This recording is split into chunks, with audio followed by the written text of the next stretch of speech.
So one of the things that my mom was always pushing as a kid was some volunteer work. So as a 6th, 7th, and 8th grader, I volunteered at a camp for special needs kids in Glastonbury, Connecticut. It was called Camp Sunrise. And then a little older, when I was late high school, I was coaching at soccer camps. And then in college, I coached at the Haverford Stadium. And at the time, none of this seemed to be something that I was going to do as a career. Quite frankly, I didn't really have an interest. I just wanted to play. Yet here we are.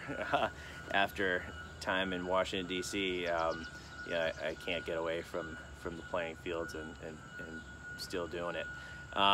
So when I moved back to DC after working in the NHL, I started coaching in 2003. I coached the women's club team hockey at University of Maryland, and then the following year I started coaching the under 14 girls team for hockey at Montgomery Youth Hockey Association. And at the time, 2003, there still wasn't enough girls playing hockey in Maryland, Virginia, DC to really have a lot of local hockey. So we basically had to travel. You had to play high level and travel or not play at all. And I'll get into a little bit of that later in a general sense about what that means to play a sport in a place that's not developed and how it sort of changes the culture.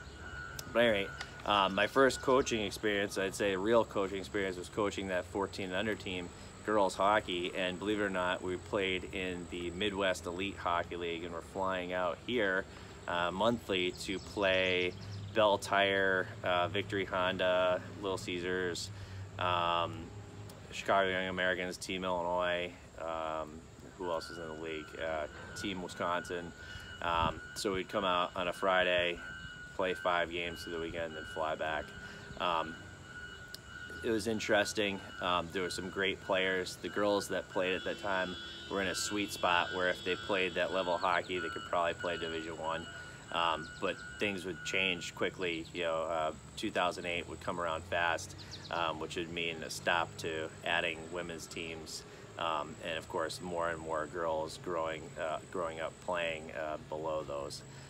So that was my first coaching experience, and then things would change a few years later, and I'll get into that.